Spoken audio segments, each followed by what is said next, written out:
नमस्कार, आप सबका हार्दिक स्वागत। बढ़ते हैं अगले पाठ की ओर। पाठ संख्या 99 धन भाव के श्लोकों की व्याख्या चल रही थी पिछले 2-3 पाठ से। इस पाठ में भी हमने 4 श्लोक धन भाव के और लिए हैं और इसके बाद फिर हम अगले पराक्रम भाव की बात करेंगे।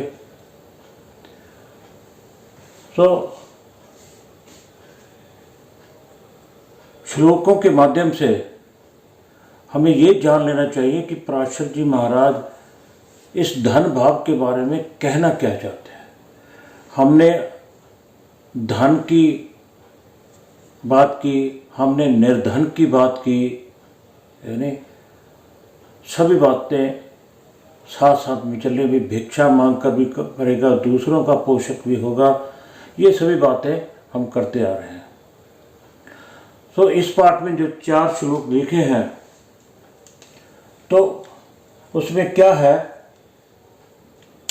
देखते हैं। पहला श्लोक, स्व उच्चस्थे धनधीशे।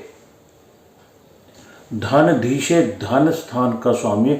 आप सबको अब पता हो चुका होगा धन भाव कौन सा है। दूसरे भाव को धन भाव कहते हैं, एकादश भाव को लाभ भाव कहते हैं। यानी धनधीशे धन स्थान का स्वामी, उसमें जो भी राशि पड़ी है उस राशि का स्वामी धन भाव का स्वामी होगा, धनधीशे होगा। स्व उच्चस्थे धनधीशे, धन भाव का स्वामी सभो भी अपनी ही राशि में, अपनी भी राशि में तभी होगा अगर वो धन का स्वामी है, उस भाव में उसकी राशि है, उसी में बैठा हो। स्व उच्चस्थे,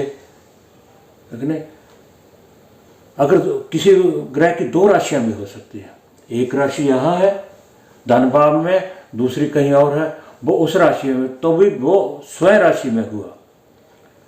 उच्चस्थे या अपनी उच्च राशि से, वो उच्चस्थे अपनी उच्च राशि में बैठा हो या अपनी उच्च राशि में बैठा हो। कौन? धनाधीश, धन का स्वामी। जात को जन पोष का, जात को जन पोष का। अगर मान लो अगर मकर लगन है तो उसका स्वामी कौन हुआ? शनि। धन भाव में कौन सी राशि आएगी? कुंभ, कुंभ राशि हो गई, तो उसका स्वामी भी कौन हो गया? शनि हो गया। शनि अपनी राशि में लगन में भी बैठ सकता है, धन स्थान में भी बैठ सकता है। उसने कहा स्व उच्चस्थ है, अपनी उच्च राशि में भी। उच्च राशि कौन सी है? तुला। तुला राशि कहाँ होगी? दशम में। अगर मकर लगन है तो दशम भाव की राशि कौन सी होगी? तुला राशि होगी। वो तुला राशि में बैठा हो। तो ऐसा इंसान अगर धन भाव का स्वामी होकर वो अपनी उच्च राशि में बैठा है, जात को जन पोष का, वो दूसरों को रोजी रोटी देने वाला होगा, दूसरों को निर्वहन करने वाला होगा, दूसरों को खिलाने वाला होगा। आगे क्या लिखा? परोपकारी। ये जन पोष को ही नहीं, वो परोपकारी भी होगा। ख्यातश्च, वो मशहूर होगा अपने समाज में, अपने एरिया में। ख्यातश्च, उसका नाम होगा, ख्याति होगी उसकी। विज्ञो द्विजस्तम, द्विजस्तम का अर्थ है ब्राह्मण। पराशर जी महाराज मैत्रेय को ब्राह्मण कहकर बुलाते हैं। द्विजस्तम का मतलब है मैं, हे ब्राह्मण, मैं आपको बता रहा हूँ, अगर धन स्थान का स्वामी अपनी उच्च राशि में होकर, स्वयं राशि में या अपनी उच्च राशि में होकर बैठा है, तो ऐसा जाना दूसरों का जन पोष का, दूसरों को आहार देना, दूसरों का जीवन दान, खाने पीने की व्यवस्था, उनको रहने की व्यवस्था, ये जन पोष को होगा। और ऐसा ही नहीं होगा, वो परोपकारी। परोपकारी तभी हो है अगर दूसरों की मदद करता है, सिर्फ खाने के लिए नहीं, दूसरी ख्यातश्च। और वो ख्याति उसको कब मिलेगी? अगर वो परोपकारी है। दूसरे श्लोक में क्या लिखते हैं? स्थिते प्रावतांश सदो, स्थिते पराबतांशदो धनेशे शुभ संयुक्ते। अब शब्द आ गया पराबतांशो। पराबतांशदो, पराबतांशदो का मतलब है अंश दो। अंश दो मेरा दूसरे वर्ग चार्ट। हमारे कोडस वर्ग है, 16 वर्ग जो चार्ट हैं, हो रहा है, नवांश है, सप्तमांश है, दशमांश है, जो भी है, त्रिशांश है, खवदांश है, जो जितने वर्ग चार्ट है,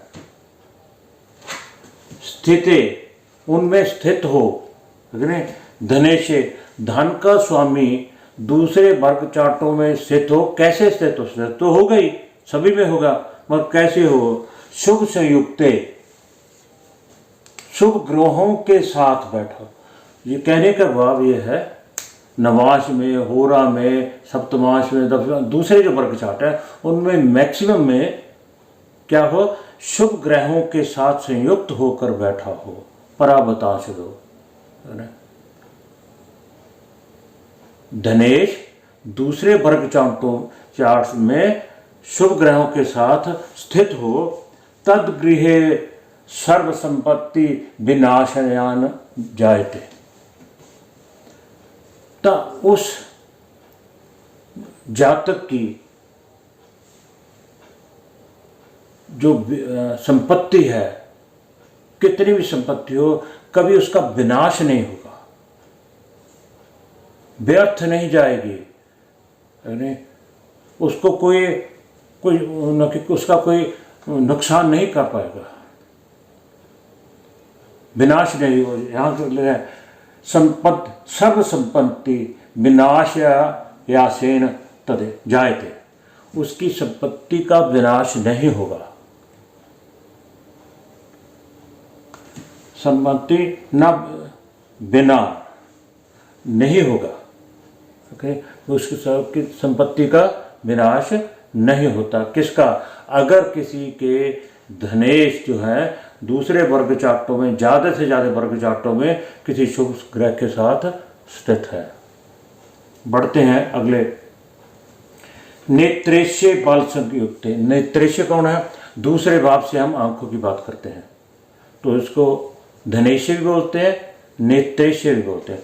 नेत्रेश्य बल संयुक्त शोभनाक्षो भवे नर। बल संयुक्त किसके साथ हो? शुभ ग्रह के साथ, शुभ से ग्रह से दृष्ट हो, केंद्र त्रिकोण में हो तो, और षड बल में जाकर देखो तो पूर्ण बल में हो। कौन? धनेश या नेत्रेश। नेत्रेश किसे कहते हैं? मैं यहाँ से, ये आपने बना ली होगी चार्ट बना, आप धन भाव तो सभी जानते हैं। यहाँ से हम, ये धन भाव है और ये लाभ भाव है, इसी को अब नेत्रेशी बोलते हैं, नेत्र भाव, क्योंकि यहाँ से आँख का भी विचार किया जाता है, वाणी का भी किया जाता है, कुटुंब का भी किया जाता है, धन का भी किया जाता है नहीं? अब इन्होंने यहाँ नेत्र की बात की है। नेत्रेशे बल संयुक्त, अगर धन स्थान का स्वामी बलवान है, बलवान कैसे होता है? दिशा बल भी प्राप्त हो, ग्रह शुभ ग्रह के साथ हो, शुभ भावों में हो, शुभ कर्तरी में हो, तो हर तरह से मिलाकर हम षड बल में भी जाकर देख सकते हैं कि अगर वो बलवान है, शोभ नक्षो भवे नर, अच्छे नयन नक्षों वाला होगा। अब नयन नक्षों की बात की है उन्होंने, उसके सुंदर नयन नक्ष, शोभ नक्षो भवे नर, ऐसा इंसान सुंदर खूबसूरत नयन नक्ष वाला होता है। आगे क्या लिखा है? शस्त्र अष्टमा व्यस्ते, अगर यही नेत्र से क्या हो? 6, 8, 12 में, यहाँ यहाँ और यहाँ। शस्त्र अष्टमस्ते च नेत्र वैकल्यवान भवेत। अगर वो 6, 8, 12 में है तो हो सकता है नेत्रे वैकल्यवान भवेत, कि उसके आंखों में कोई ना कोई तकलीफ हो, कोई काज भी हो सकता है जन्म से, या बाद में भी हो सकता है, कोई ना कोई आँखों में प्रॉब्लम। वैकल्य क्या होता है? बिगड़ हुई, विकलांग भी जिसे बोलते हैं, जो लांग तो दूसरे अंगों से, वैकल्यवान, नेत्रों में कोई ना कोई प्रॉब्लम होगी, आँखों में, छोटी है या बड़ी है, कैसे है, टेढ़ी है, क्या कोई भी प्रॉब्लम होगी, या उसकी डेली में थोड़ा अंतर है, देखने में अंतर है, कुछ है। ऊपर देखा है, अगर बलवान है तो शोभ नक्षोभ, और अगर 6, 8, 12 में क्या है तो उसमें आंखों में कोई ना कोई प्रॉब्लम जरूर होगी। अगले श्लोक में क्या है? धनेशे पाप संयुक्ते धने पाप समन्विते। धनेशे पाप संयुक्ते, धन स्थान का स्वामी। धनेशे पाप संयुक्ते, अशुभ ग्रहों के साथ है। धन भाव का स्वामी अशुभ ग्रहों के साथ है। धने पाप समन्वित है, और धन स्थान में भी पापी ग्रह है। यहां भी अशुभ ग्रह है, अशुभ ग्रह है, और वो जहां भी बैठा है वहां भी वो उसने कोई पर्टिकुलर कोई स्थान नहीं बताया, उन्होंने युति बताई है। धनेशे पाप संयुक्त, धन भाव का स्वामी अशुभ ग्रहों के साथ है, और धन भाव में भी अशुभ ग्रह है, और धन भाव में भी अशुभ ग्रह है।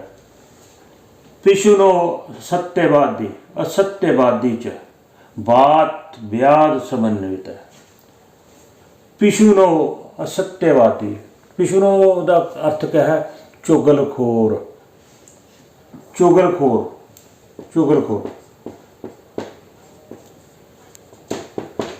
ऐसा इंसान, क्योंकि यहां से वाणी का बात की है, पहले नेत्रों की, निर्धन की, धनवान की, भिक्षा मांगने वाले की हुई, अब उन्होंने वाणी की बात की है।